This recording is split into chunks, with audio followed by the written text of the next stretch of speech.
Okay, let's talk about something that hits every single one of us, time. And look, we're not just going to go over a bunch of life hacks to cram more stuff into your day. No, we're going way deeper. We're talking about mastering strategic time management and really turning it from this source of stress into your absolute greatest asset. I mean, you know that feeling, right? Where you've been busy all day long, just running around, but then you look at your to-do list, and somehow it's gotten even longer. It feels like this constant battle. And let's be honest, most days it feels like that list is totally winning. And here's the thing. Here's why that battle feels so high stakes. Think about it. You can always make more money. You can get more energy after a good night's sleep. But time? That's the one thing you can never get back. Once a second is gone, it is gone forever. So this requires a huge mindset shift.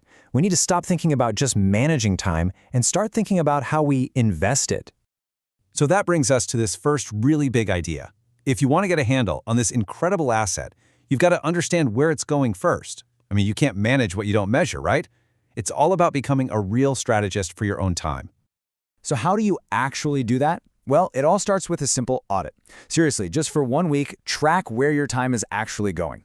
Then, and you got to be honest with yourself here, figure out what activities were high value, the stuff that pushed your goals forward, and what were just time wasters.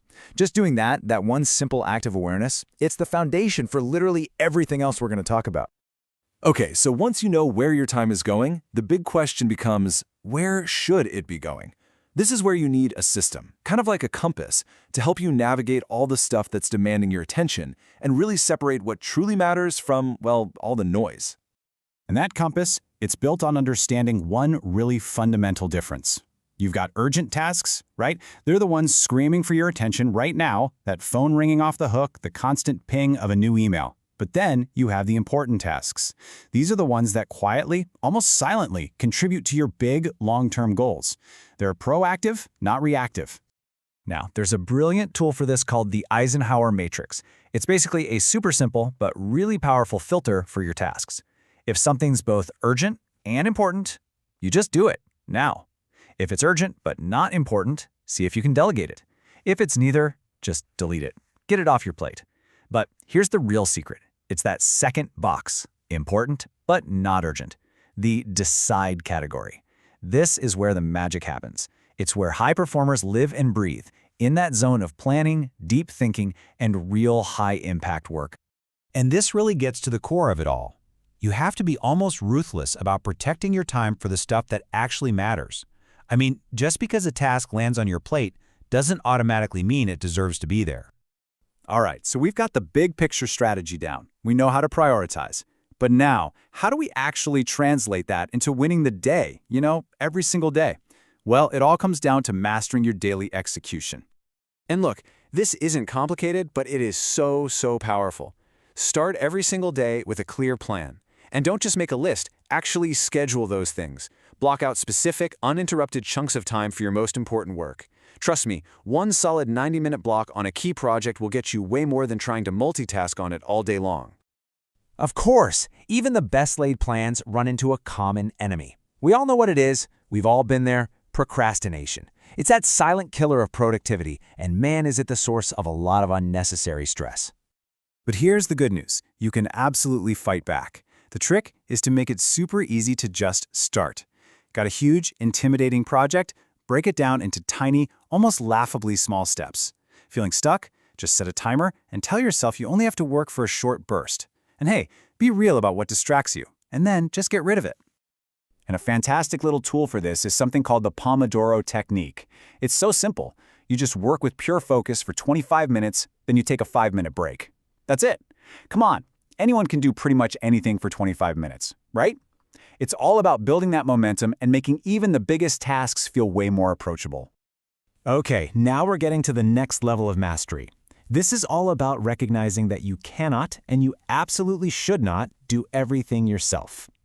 Seriously, look at your task list. What's routine? What's just boring and repetitive? Delegate it. Automate it. And this is not about being lazy, not at all. It's about being strategic so you can free up your precious time and brain power for the high-level work that only you can do. All right, let's get to our final piece of the puzzle. And honestly, this might be the most overlooked component of all. We've talked about what to do, we've talked about how to do it. But guess what? None of that works in the long run without productivity's unseen engine, your own energy and well-being. And let's just be crystal clear about something. Our culture sometimes glorifies the whole hustle thing, right? The endless workdays, the grind. But burnout is not a badge of honor. It's a failure of the system, not some sign of your commitment. Sustainable performance, that's the real prize. So what does that actually look like in practice? Well, think of it like a balanced portfolio. Real high performance isn't just about the work.